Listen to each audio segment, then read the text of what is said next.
এ কি? আমার নৌকার সামনে ওটা কে বসে আছে? কে? কে আপনি?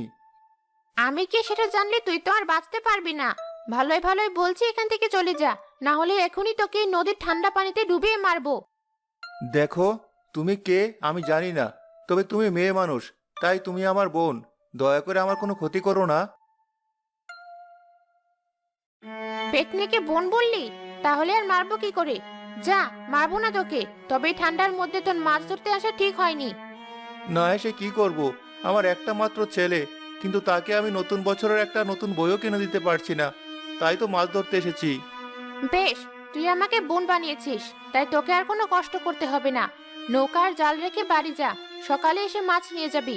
প্রতি রাতে এসে নৌকার জাল রেখে যাবি। ঠিক আছে। এই তো একটু আগে বলে সারা রাত মাছ ধরবি, আর এখনই চলে আসলি? সেটাই তো চেয়েছিলাম, কিন্তু দেখো না কি হলো। কি হলো? বলো কি? এমন কথা তো কোনোদিন শুনিনি। সে তো আমিও শুনিনি। এখন ঘুমাও, সকালে উঠে দেখা যাবে কি হয়।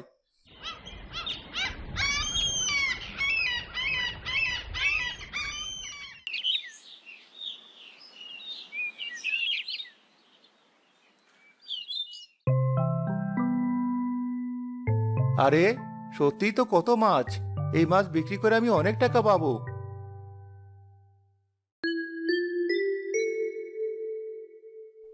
রাজু, রাজু, এই দেখ, তোর জন্য আমি নতুন বই আর নতুন জামা নিয়ে এসেছি।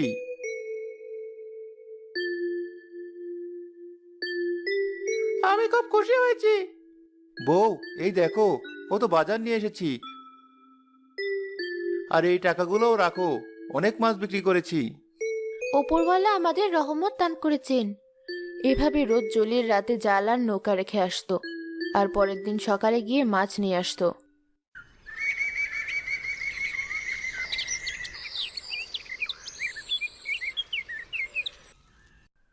কি হলো? আজ নৌকায় কোনো মাছ নেই কেন? পেতনি বোনের কি এমন হলো? আজ রাতে এসে খবর নিতে হবে।